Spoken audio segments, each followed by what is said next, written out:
today I'm going to show you how I pick my colors. So I already have all these swatches made up. So I usually separate them out by metallics and not. I really need to make 2 sets of these so I can interchange like blues with blues. So someday I'll have a chance to make those. Okay, so I'm going to use this vermilion because I have so much of it. And so I'm going to find colors that I think work with this one. And if you watched my other video, the parrot video, I already kind of used vermilion a lot. And this is actually the color scheme that I use to make that. I make little swatches after I pick it.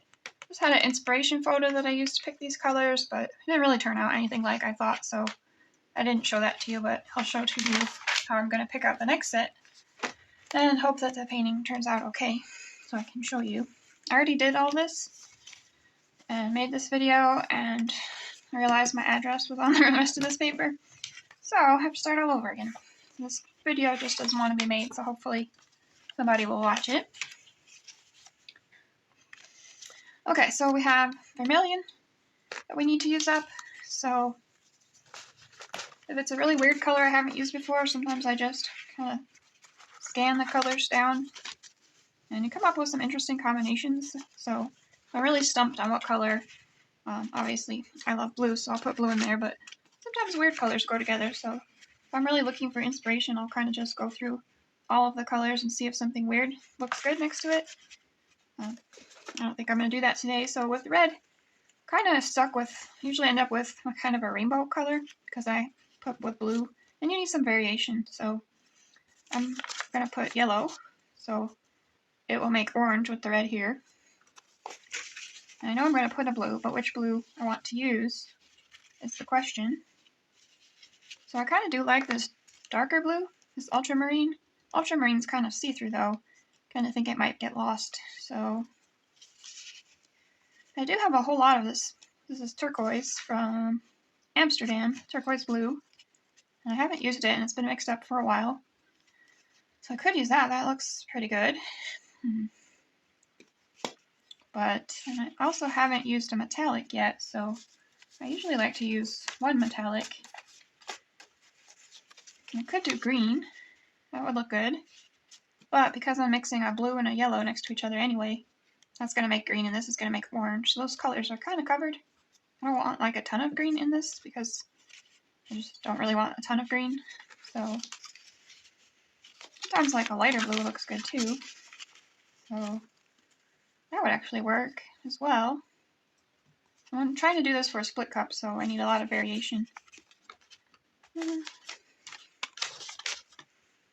Not for the other pieces.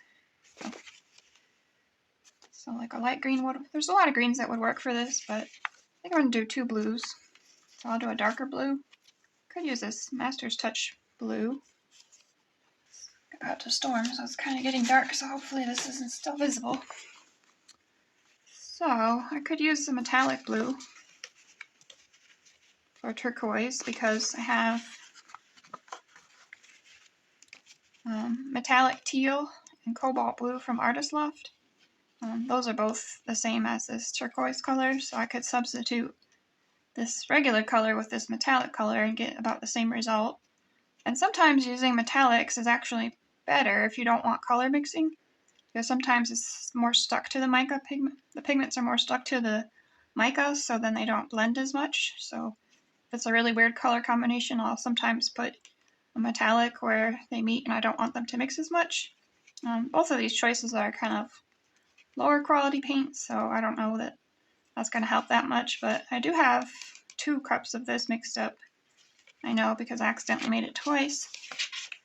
And I haven't used it yet, so maybe we'll go ahead and try. And that's the metallic teal from Blick. So, see, it's kind of the same, it's just now I have a metallic. And maybe it won't make as much green, I guess we'll see. And then I still think like a darker color is needed to make it pop a little bit. And I would like to do blue. But I'm trying to use this for a split cup, so let me explain how I pick this last color here. So this is going to be my bad split cup diagram. And so far we have vermilion, yellow, which I think is medium yellow here, and metallic teal by Blick. And so let's say we had a three chamber split cup. So you could just do red, yellow, blue, or you could just layer the two blues. So I'm going to do a darker blue. You could just layer the blues together, put yellow and red. But the blue on the end, because I pour in a circle, these will eventually touch. So the two things on the end, you also have to be careful with because they will blend a little bit. So I'm going to go ahead, and because I can't put red with white, so no white. And I can't put red next to the blue. I'll get purple. So no blue. So I'm going to actually break my usual rule of not doing one chamber all one color, because there isn't really anything I can mix it with. Even gold will make this kind of pink. So it's just going to be all red by itself. And since red can only be next to really the yellow, and I would normally add like white to the yellow, but white next to red still make pink at this interface. So we can't do that. So also no white. And I could add some gold. I'll probably add gold here, just a little bit to give it some shine because I won't have much metallics everywhere else. So this will make a little bit of orange, which is fine because we like the rainbow colors, but I wouldn't put this one here because that would make something ugly. So I've eliminated this arrangement in my split cup. So I'll go back to this. So I'll go ahead and put the metallic teal in this last one. I'll show you how I fix this mixing on the end. I'll try and fix it anyway. Who knows how this will turn out. So the metallic teal, I also wanted to do like a darker blue. So maybe ultramarine.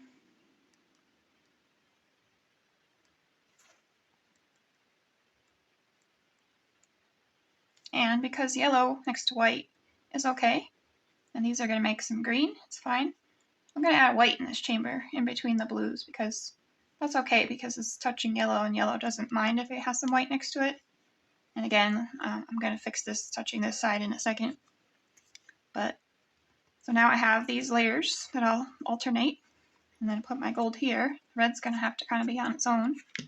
Although another option could be, so I'm using vermilion, this one here, and I could mix it with like a darker red. Like, I'm going to use this because I have it on this piece of paper. So I could do like 2 different reds to give it some variation. Because I really don't like solid color split cup chambers, but I could do a little bit of red variation. I do have mixed up crimson, I think, which is from Soho. And I think I have a little bit of Bordeaux red mixed up. But Bordeaux red, I think if you saw my light fast video, I talked about the light fastness, and I confirmed with Arteza that their use of 3 pluses means that it's not light fast, which is completely the opposite of every company else out there. And that means that this will last like 5 years. That's pretty terrible in the paint world. So I would never really, now that I know that Arteza, and if you look at some of the other colors, they're all, there's some that are okay, like phthalo blues, but you gotta be careful because a lot of these don't really last, and a lot of the pearls don't really show up anyway. So I would end up mixing these 2 reds together, so when this one fades, I still have the light fastness from this one. That's a tangent though. We'll get back on track here. So I could do that. I could mix this with the vermilion. I don't have, so I'm going to use this. See, this is why I need two of them mixed together, or 2 sets of these. So my metallic teal and my yellow. No, yellow's on the same one. See, I need multiples of everything. Alright, so let's go back here. So I have vermilion, yellow, metallic teal. So I really think that we have to do it this way. So I still think we need something dark to go with it. I could use this. This is the Master's Touch Carbon Black Pearlized. And it actually has a slight bluish hint to it, even though it says black, so that could kind of work. And because I need it to separate out the red from the blue here, so you got to think about these two chambers on the end will mix as it goes around in a circle. At least I do it. If you did lines, it probably wouldn't matter. This step wouldn't matter, but if you're doing feathers in the middle or multiple designs, that would matter.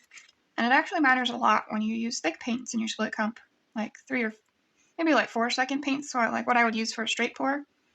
They kind of blob onto the canvas and it takes a while for them to spread out. So because it takes a while, as you're pouring and pouring and pouring, they're kind of sitting on top of each other and mixing that whole time. So if you use thinner paints, then the pile goes out faster and you're not really pouring on top of each other. So you get less of that mixing. So I actually do want these to be the thinner, maybe 3-second consistency, because I don't want to keep pouring on top of the same spot because the paints are thick and it takes too much time, or it will just get more mud. And then you don't want to pour from super high either, because the higher up you are, the more that it's going to mix. So if you're gentle, these types of colors can go together, but if you're doing like a really up high type of thing, it's probably not going to help you. Okay, so we could put the last chamber here and have red in the darker color, so either black or something else. We'll figure that out in a second. Or maybe we'll just figure that out now.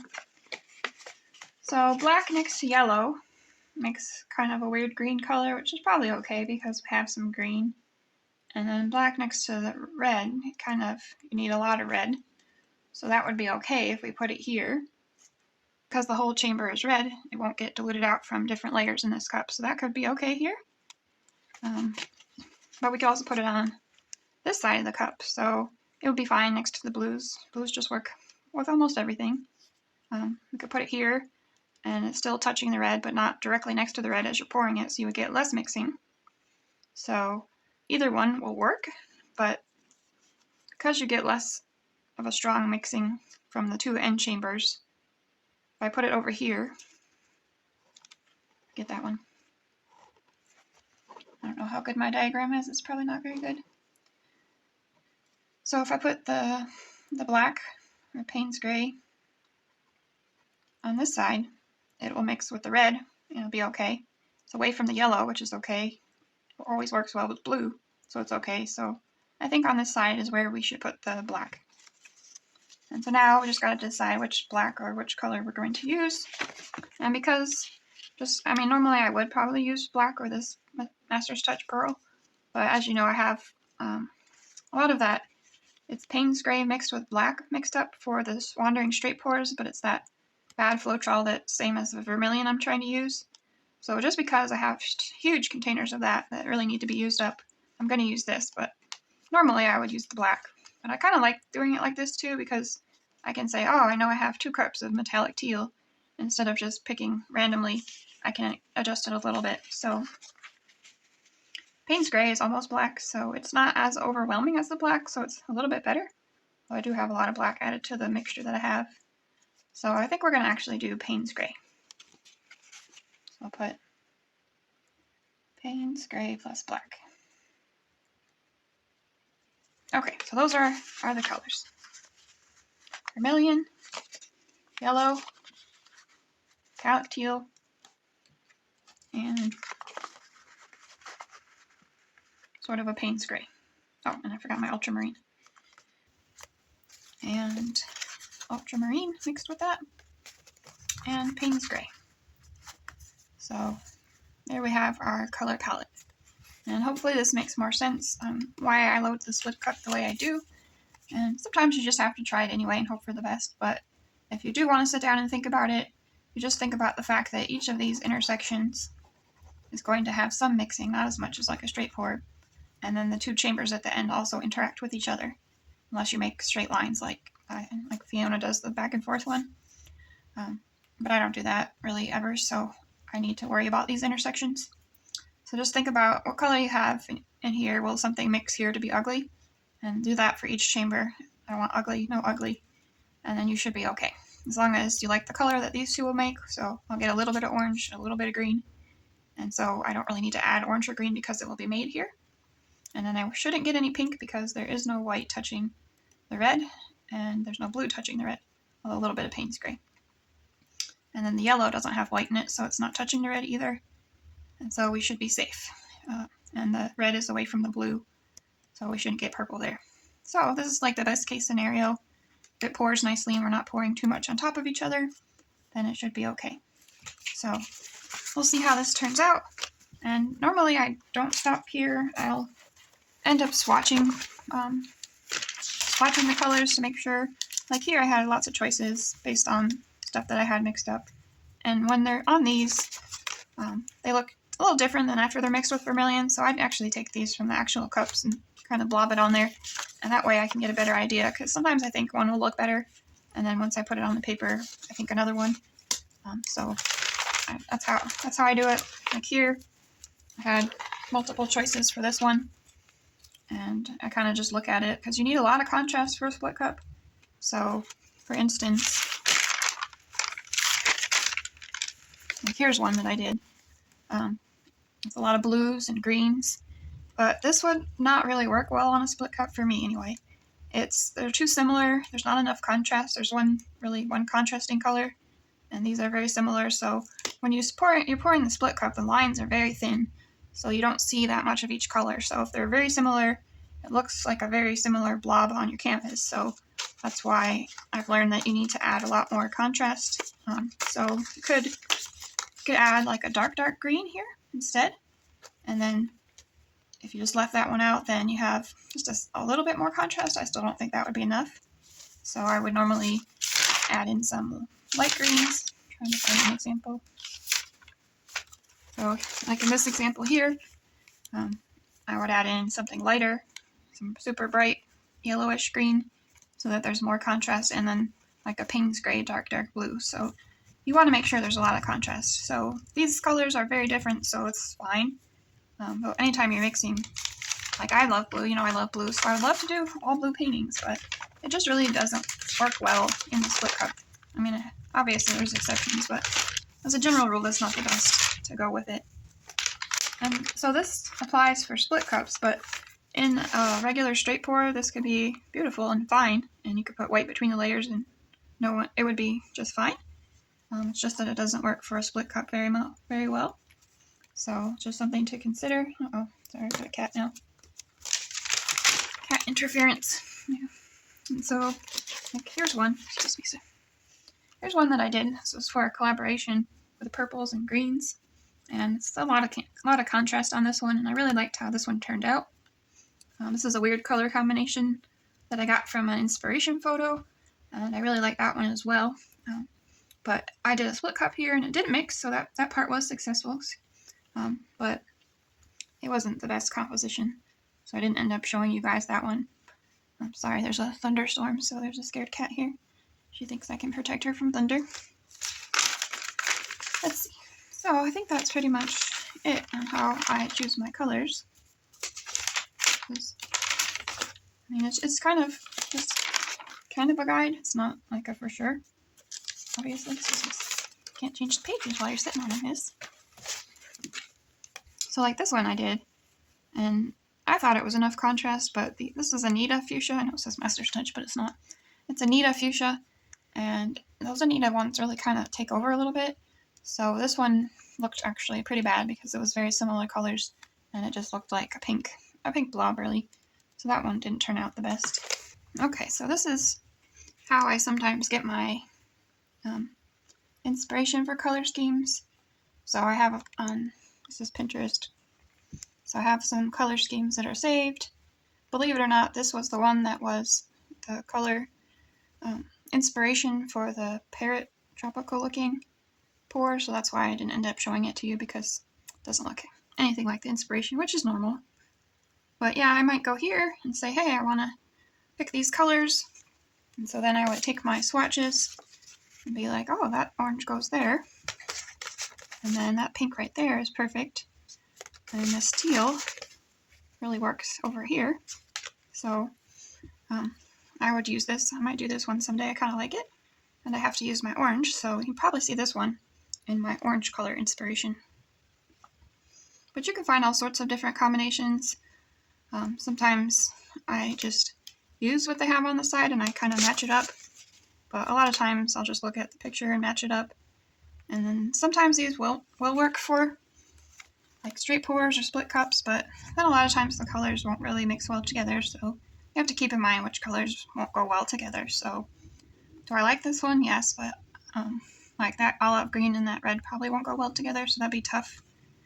So I just put them in here anyway because I use it for different other types of art, not necessarily fluid art where things don't mix, it's fine.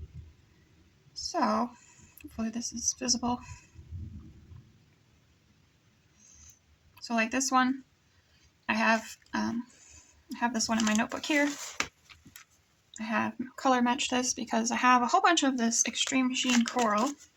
A whole bunch, but I have like 2 tubes of this extreme sheen coral because Sarah Mac used it a lot, and when I first started pouring, I wanted to be Sarah Mac, and so I did a lot of those types of straight pours, and I got the colors that she likes, and I don't like a whole lot of them.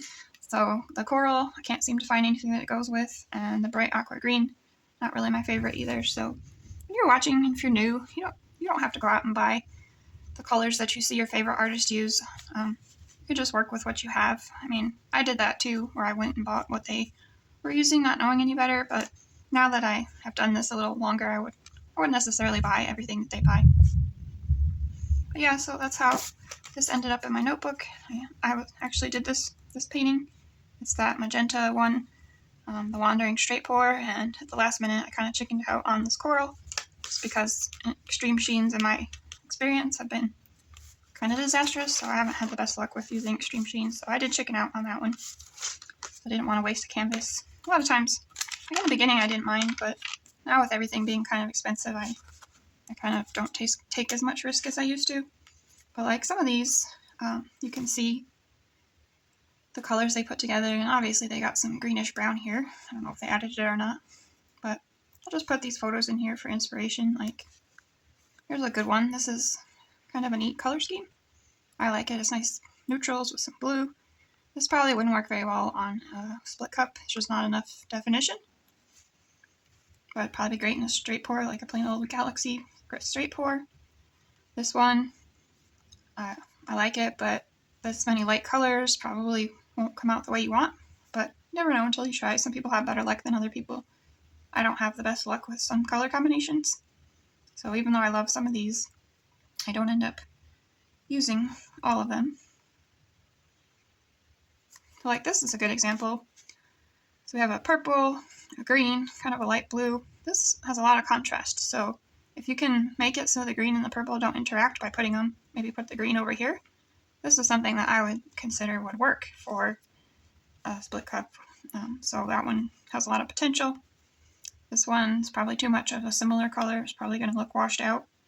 So you just kind of have to think about, like, that's obviously a lot of contrast, but probably won't work well at all because there's just too much. Something like this is a good example. It's kind of got a lot of contrast, but in this case, I would actually change this out. And this is how I add in metallics. So instead of this, I would put copper. Instead of that, I would put gold. So then I now have metallics. I've actually tried this color scheme and I like it. So this one is a very easy one. So you have the metallics, so those are replaced. You have your white. I don't put copper next to white usually because it makes kind of a yucky orange. But yeah, this one I think is a winner as well. And if you just, I don't know if people use Pinterest or not, I still do, because I can't remember anything and months go by before I can ever do anything. But if you don't use Pinterest or wherever you're writing this stuff down, or however modern people keep things, I don't know. But there is a website that has a whole lot of these like swatches, and you can just easily save them to your board, and then decide whether or not they go with what you're trying to do. I guess come back and see if this one that we chose works out or not, and let me know if you have a question about the reasoning. I'll try and do this one again because each one's kind of a different situation, but this was a pretty good example of like extreme colors being mixed together, and I did that on like the parrot one already, but split cups just a little bit different. Obviously I like it because if you can separate a weird color in the middle of the chambers, and you can really get it to shine without mixing in with the other colors as much if you follow certain certain rules. And some people are just lucky they don't get mixing. I don't know if it's a pouring medium they use or whatever, but I don't have that kind of luck, so that's why I do what I do. If you don't mind a little bit of muddiness or some purple, then it's fine too. You could just mix whatever you want. One comes out, and it's probably going to be a separate video because this video is probably going to be pretty long. But also keep in mind that if you're doing like a lot of those color combinations also work with blooms because the bloom paint is thick and it doesn't mix together that much. But I hope this was helpful a little bit for showing you how I mix my colors together in the split cup.